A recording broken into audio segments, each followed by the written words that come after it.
Ya, dari salam. Baik, assalamualaikum warahmatullahi wabarakatuh. Waalaikumsalam warahmatullahi wabarakatuh. Oke, ini Bapak, saya dari UTM Pendidikan Informatika ingin melakukan penelitian skripsi. Berikut beberapa instrumen pertanyaan dari saya. Yang pertama, model apa metode pembelajaran yang paling sering Bapak Ibu gunakan dalam mengajar mata pelajaran informatika di kelas 9? Di kelas 9 ya? Ah, Sebenarnya kalau untuk model atau metode pembelajaran itu kita menyesuaikan dengan kondisi terkini. Terutama di kurikulum Merdeka itu memang arahannya adalah lebih bagaimana siswa itu bisa mengoptimalkan berpikir kritisnya, ya. kemudian berkolaborasinya seperti itu. Jadi metode pembelajaran yang cocok itu ada semacam project based learning, problem solving ya, problem learning, PBL, kemudian ada lagi discovery learning, seperti itu yang memang diarahkan ke sana. Nah, untuk saya sendiri itu memang mengarahkan lebih banyak ke problem based learning dan project based learning. Ya, jadi seperti itu yang lebih banyak kita pilih. Discovery learning juga kita pilih juga. Intinya gimana pembelajaran itu, metode yang kita terapkan bisa mengaktifkan minat belajar siswa gitu ya. Kalau seberapa efektif untuk meningkatkan hasil belajar pada siswa untuk di materinya itu gimana Pak menurut Bapak? Efektif atau tidak? Efektif tidak efektifnya itu kembali lagi kita harus melihat situasi, makanya dibutuhkan asesmen awal pembelajaran. Benar. Jadi kita nggak serta-merta ngajar langsung plek.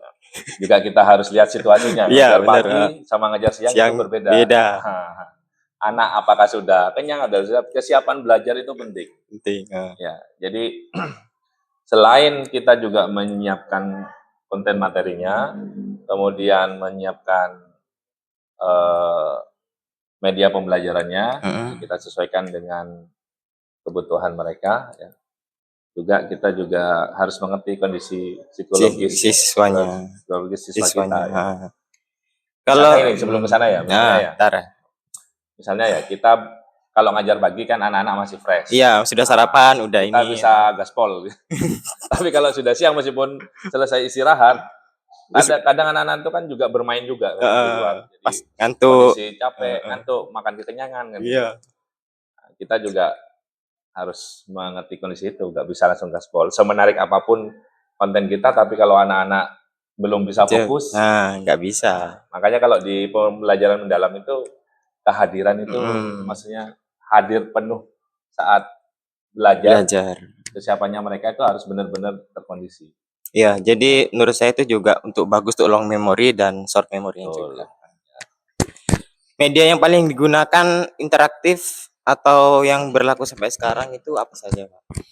Media interaktif ya? Yang sudah cukup interaktif. Kalau di informatika ya paling kita menggunakan media-media yang bisa saling ada timbal baliknya ya. Bisa semacam permainan ya. Apa sih istilahnya itu? Gamifikasi pembelajaran istilahnya itu. Ada macam kayak Wayground, Quizzes, ada kayak Word Wall, Educa Play, kemudian ada lagi apa lagi? Ya kita bisa menggunakan Canva Code untuk membuat media interaktif. Iya, bisa juga. Menurut Bapak, Ibu, kalau seumpama jika motivasi belajar siswanya itu rendah, itu dalam materi itu gimana? Ya seperti tadi yang saya sampaikan ya, kalau motivasi belajar rendah itu kan banyak faktor. Bisa dari mungkin kesiapan belajarnya belum, atau anak itu memang punya masalah di luar sekolah, atau masalah internalnya, itu yang harus kita gali. Makanya asesmen awal itu sangat diperlukan. Jangan sampai kita mengabaikan namanya asesmen awal. Ya. Ketika masuk juga kita juga cek fokus. Iya, nanya. Ada Biasa banyak ice berbagai breaking. ice breaking yang bisa membantu kita, Iya. murid kita ini sudah fokus apa belum. Seperti Nah, itu. Contohnya yang paling simpel. hmm. Jadi benar-benar disiapkan, mereka sudah siap atau belum. Kalau dirasa beberapa ice breaking itu memang anaknya memang ada, kok nggak semangat ini ya, motivasinya rendah. Nah, kita stop dulu. Ya, kita bisa mungkin pisahkan, kita panggil masalahnya apa. Kalau memang ada 1-2 anak, nanti yang lain bisa kita teruskan ya, maksudnya oke, yang lain lanjut belajar. Nah, yang 2 anak ini kenapa dia ini kita harus gali. Jangan sampai siswa ini ditinggalkan. Iya. Jadi atensi untuk siswa juga diperlukan, beberapa asesmen juga. Jadi memang banyak faktor-faktor juga yang harus diperhatikan ya. Nah, lantas untuk lab komputer ini apakah sudah memenuhi dari hardware dan softwarenya? Kalau untuk jenjang SMP di sini, insya Allah kita berupaya seoptimal mungkin menyediakan perangkat pembelajaran yang memadai. Dulunya memang banyak perangkat yang rusak, tapi kita upayakan setiap 3 bulan sekali kita nambah PC. Kemudian alhamdulillah kita ada bantuan dari pemerintah ini, layar digital, papan digital interaktif. Wah, enak ya. Sama seperti di SMP lain juga ada. UTM kan setiap kelasnya sudah seperti itu. Iya, sama tiap Pak Prodi malah. Iya, tiap Prodi. Ya. Karena saya juga pernah mendampingi anak PPG ya. PPG, Daljab, Prajab. Yang biasanya Prajab ya, Prajabatan. Ya. Hambatannya kalau integrasikan teknologi baru itu seperti apa dalam pelajaran? Gimana hambatannya? Teknologi baru dalam pembelajaran, kayak ingin integrasikan atau menerapkan gitu. Ada hambatannya enggak? Sebenarnya kalau di sini itu siswanya kalau untuk karena mereka Gen Z ya, Gen Z itu mereka lahir sudah ada teknologi, sudah digital. Kalau memang menggunakan mereka nggak ada masalah, cuman pemahamannya yang kurang. Itu masih umum. Jadi anak-anak itu bisa pakai HP, tapi seberapa bijak mereka menggunakan HP, seberapa kalau nggak ada arahan itu arahnya kemana-mana. Makanya di informatika, terutama saya ngajar informatika itu lebih kepada mengarahkan gimana caranya berliterasi digital dengan bijak. Jadi fokusnya ke sana. Ya, gitu Pak. Terus ini Pak, ada lagi Pak. Bentar. Oke. Nah. Oke, kalau dikaitkan untuk materi skripsi saya nanti, apa yang dibutuhkan materinya harus mengikuti yang terbaru atau yang mengatasi kesulitan belajar siswa yang paling dibutuhkan itu apa saja?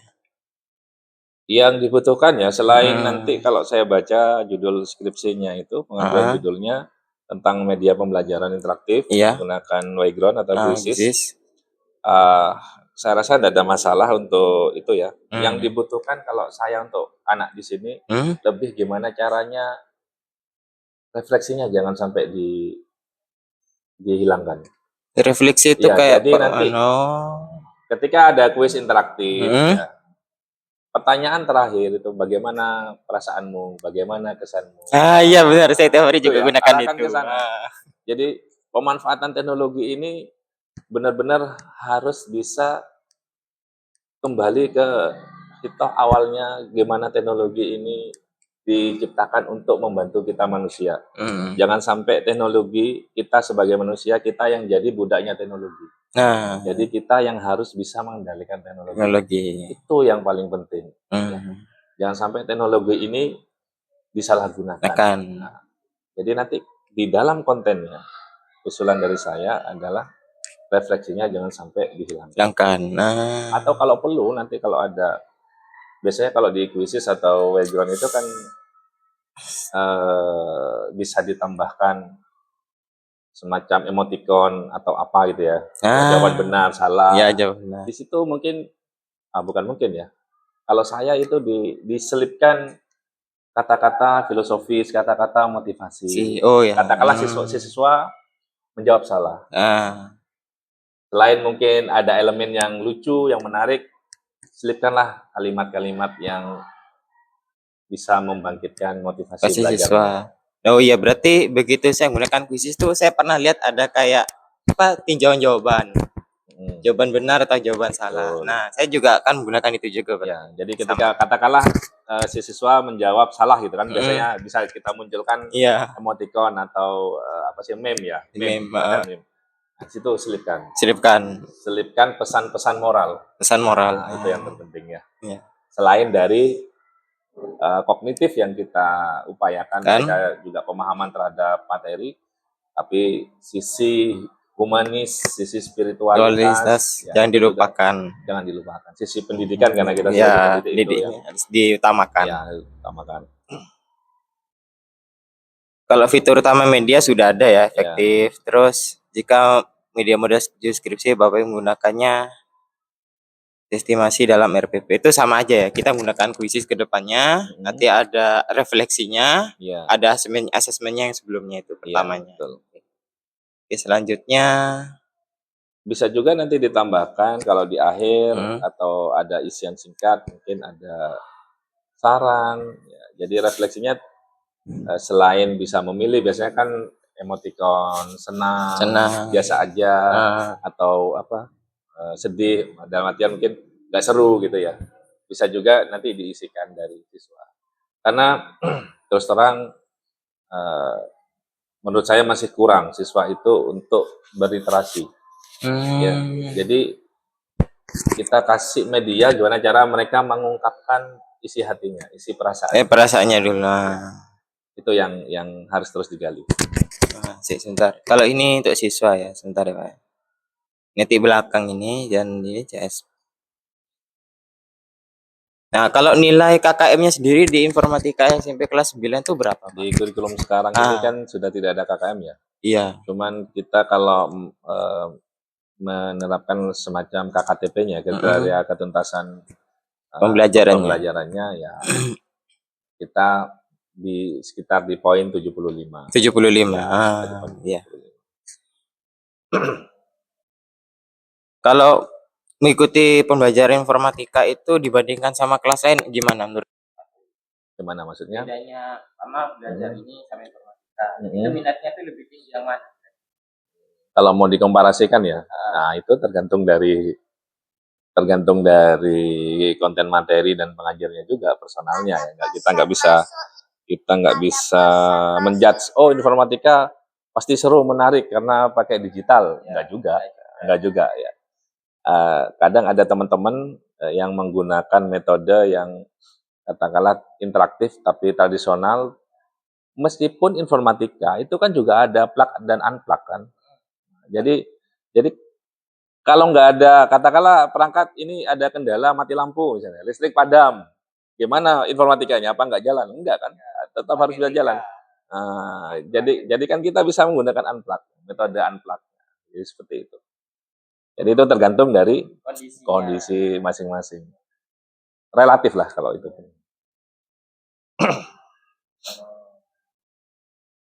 Kalau untuk menerapkan atau mengimplementasikan dari langkah-langkah tahapan-tahapan utamanya itu seperti apa? Kalau gimana? Mengimplementasikan media-media model pembelajaran dari langkah-langkah. Oh, kalau langkah-langkah mengimplementasikan medianya ya, asesmen sampai refleksi. Ya kita ngikutin alur yang sudah kita buat di RPP atau di modul pembelajaran. Ya modul ajarnya seperti apa itu aja kita pakai. Sedangkan kalau misalnya secara teknisnya anak-anak makainya gimana, contoh misalnya kalau media itu kita gunakan sebagai asesmen awal misalnya, ya berarti kan ada di awal. Misalnya kuisisnya digunakan sebagai media untuk asesmen awal pembelajaran untuk siswa. Kalau itu digunakan sebagai asesmen formatif ya setelah kita menerangkan, ya setelah kita memberikan materi pemahaman atau anak-anak sudah praktek pembelajaran, ya, kita gunakan itu sebagai asesmen formatif ya, sebagai informasi awal pemahaman dari pembelajarannya seperti apa, berarti itu kan dipakai sebelum refleksi. Nah, setelah itu digunakan baru kita refleksikan, kan seperti itu.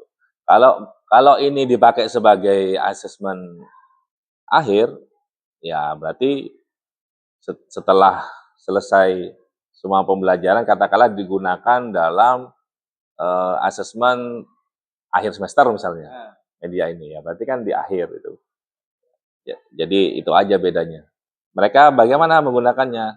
Ya menggunakannya kan pertama yang kita pandu. Kalau anak-anak biasanya bisa pakai media komputer yang ada di sini, linknya itu ya kita share bisa melalui email, katakanlah mereka buka di emailnya, ya, atau yang paling sering kita gunakan, yang paling simpel ya mereka dari HP-nya kita share di grup di WA grup seperti itu. Atau bisa juga kalau dari HP kita buat scan QR code-nya ya. Scan QR code-nya seperti ini, jadi mereka scan kayak gitu ya. Kalau untuk ini ya kuantitatif yang utama ya. Ya. Yang variable X itu kalau nggak salah hipotesis nol, yang cuma kelas kontrol aja.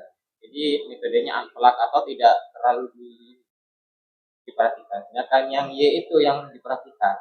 Kayak pakai quiz segala macam aja. Kira-kira itu ada perbedaan atau memang setuju atau tidak setuju? Bisa ya, bisa tidak. Ya, harapan kita kalau kita menerapkan menggunakan katakanlah dengan media interaktif dengan tidak menggunakan media interaktif, misalnya kita hanya menerapkan satu materi, misalkan dengan metode ceramah misalnya, hanya ceramah satu arah, tidak ada timbal balik. Kemudian satunya kita menerapkan dengan timbal balik pendekatan ini dengan media digital dan lain sebagainya, mana nanti yang lebih efektif? Nah, itu nanti kembali ketika sudah dicobakan. Ya, harapannya hipotesa awal kita harusnya ada perbedaan kan seperti itu ya. Harusnya ada perbedaan yang digunakan media dengan yang tidak menggunakan media itu. Apakah nanti sama ya? Kalau hipotesis kita harusnya berbeda. Media kan lebih interaktif, ya ada motivasinya, oh lebih seru dan lain sebagainya kan seperti itu. Harusnya lebih paham. Nah itu nanti kita buktikan di uji coba ya, ya seperti itu ya. Faktor lain mempengaruhi ya selain dari belajar, apa minat belajar dan siswa itu apa yang Faktor lain yang mempengaruhi keberhasilan ya, keberhasilan dari pembelajaran. Ya faktornya selalu ada dua, faktor internal dan eksternal. Kan begitu. Ya. Kalau dari faktor eksternal, ya, katakanlah lampu padam, ya, listrik padam, ada gangguan listrik, ada jaringan internet terputus, misalnya. Itu bagaimana? Apakah informatika terhenti? Ya, tidak. Nah, tentunya kan kita punya metode yang unplug tadi. Kita tetap gunakan metode unplug. Kalau itu contoh dari tantangan dari eksternal ya. Nah, yang sulit itu kalau internal. Ya, jadi motivasi intrinsik siswa ketika dia motivasi intrinsiknya rendah, itu yang agak susah. Maka ini memang tantangan di semua pendidik. Gimana caranya kita itu berupaya seoptimal mungkin dengan media yang interaktif, dengan metode yang tepat, ya, dengan cara personal branding gitu juga tepat, banyak faktor. Ya, jadi itu yang harus selalu kita sebagai seorang pendidik itu terus belajar. Jangan berhenti belajar. Kita juga belajar dari siswa kita. Seperti itu. Ini yang harus dimotivasi yang harus dibangkitkan. Gimana caranya siswa itu punya motivasi intrinsik. Ketika motivasi intrinsiknya tinggi, sehebat apapun tantangan eksternal, insya Allah kita bisa mengatasi. Tapi itu tidak mudah. Tidak mudah bukan berarti tidak mungkin, itu saja. Harus dijalankan semua ya Pak ya. Iya. Jangan sampai jadi sekarang kamu ditinggal. Iya. Karena kejadian antara itu ada iman. Oh iman. Tiga poin itu yang harus dilakukan. Ya. Terus kalau untuk apa namanya distributir ininya tesnya atau gimana? Gimana? Distributir tes akhirnya itu atau digerakkan di awal apa daerah apa? Untuk butir-butir Ya, tesnya, tes itu kan ada misalkan siswa pemahamannya belajar apa kayak angket sebaiknya SOP dalam kita mengajar ya itu kita pakai ya, karena kita sudah punya SOP, kita punya alat bantu pretest dan protest, tes awal pretest ketika belum diberlakukan media pembelajaran ini seperti apa pemahaman awalnya, itu kan fungsi dari asesmen awal kan. Nah, nanti setelah diberikan terapi, kita post test, apakah ada perubahan, ada peningkatan, apa tidak, kan seperti itu. Itu yang dibilang sintak ilmiahnya seperti itu. Jadi tetap harus seperti itu, jangan sampai malpraktek. Nah, bahaya. Kan tidak sesuai dengan alur pembelajarannya. Ya. Gimana ini? Ya. Saya juga gitu. Ya, itu kembali lagi ke motivasi intrinsik tadi. Karena menjaga itu memang harus dijaga, dan kalau itu nggak dijaga ya akhirnya nanti asal-asalan. Itu CPATP atau alur pembelajaran yang muncul di media Bapak itu apa? Harus siswa harus apa, memahami apa, atau harus bisa? Kalau di sini ya, di SMP 2 Kamal terutama, meskipun mereka hidup di dunia digital, tapi pemahaman awal terhadap konsep dasar berteknologi yang baik itu belum optimal. Jadi mereka itu masih belum memahami konsep dasar pemanfaatan teknologi.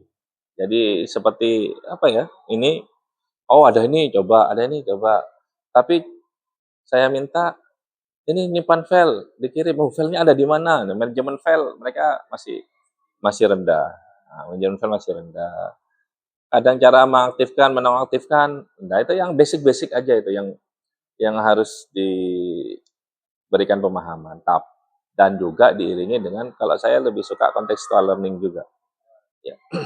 Jadi ketika kita ngasih materi atau pembelajaran, dan itu relate dengan kehidupan, saya rasa berdasarkan pengalaman saya itu lebih bisa masuk ke anak-anak, lebih bisa diterima. Karena saya dulu juga ketika belajar ini apa ya, gunanya untuk apa ya, manfaat dari ini tuh apa? Kita juga harus bisa menerangkan itu. Bahkan hikmahnya apa? Kalau kamu belajar ini nanti begini. Ini sama seperti ini. Contoh kita belajar algoritma yang simpel-simpel saja. Ya, berpikir komputasional. Gimana caranya mereka dari kelas datang di depan lab, naruh sepatunya di mana, cara duduknya bagaimana, prosedurnya bagaimana, itu harus kita ingatkan terus-menerus. Padahal itu setiap pertemuan selalu dilakukan. Nah, itulah fungsi dari kita belajar informatika berpikir komputasional. Sintak, ya, tata tertib, tatib. Nah, itu yang bisa kita ambil pelajaran. Jadi tidak hanya memperbesar kemampuan kognitif, tapi nol spiritual, nol etika. Ketika kita menerapkan, algoritma itu seperti ini dulu, setelah ini, setelah ini duduknya seperti ini. Gimana kalau ini dilanggar? Error. Kacau kan? Sama seperti di sistem komputer. Seperti itu. Jadi pintar-pintarnya pendidik, arahkan ke sana. Itu yang terpenting. Daripada siswa kita, pintar main Mobile Legends, tapi manajemen waktu buruk. Nah, main Fire, wah terus-terusan. Akhirnya apa? Pengaruhnya ke kesehatan mental. Siswa boleh diminta bawa HP, boleh. Nah, tapi setelah kita analisa, ternyata mudorotnya lebih besar. Akhirnya yang dulu hanya dibatasi ketika guru itu kalau tidak menggunakan media silahkan dikumpulkan di depan. Kan setiap kelas ada keranjangnya. Ya, ada keranjang tempat HP. Akhirnya sekarang kita ambil kebijakan, karena siswa itu setiap selesai perubahan jam pelajaran selalu jalan sambil menatap setan gepeng. Selalu gini, duduk gini. Akhirnya istirahat mereka tidak interaksi sosial secara langsung dengan temannya. Ya dengan temannya sebelahan tapi lewat dunia maya. Akhirnya kita batasi HP taruh kotak, taruh loker. Kecuali ada seperti sekarang ada PJBL, ini produk-produk PJBL bisa dilihat seperti ini, literasi digital, ya, ya. Ada produk ini baru mereka boleh menggunakan dan berapa yang boleh dalam satu kelompok pegang HP. Jadi benar-benar kita arahkan pemanfaatan teknologi itu sesuai peruntukannya. Jangan sampai mereka dibudak oleh teknologi. Tapi kita yang harus mengendalikan teknologi itu. Oke, ini itu saja untuk hari ini ya Pak ya. Ya. Nanti kalau kedepannya menunggu surat balasan dari pihak sekolah atau setuju untuk melanjutkan di literasi digital materinya dan TPATP dilakukan, bila KKM dan ATP seperti apa, bagaimana lapangan. Maka dari itu memang menunggu di hari berikutnya akan dilakukan. Setuju apa Pak? Ya, boleh, setuju. Ya. Saya nunggu surat balasan. Oke. Terima kasih Bapak ya. Assalamualaikum warahmatullahi wabarakatuh. Waalaikumsalam warahmatullahi wabarakatuh.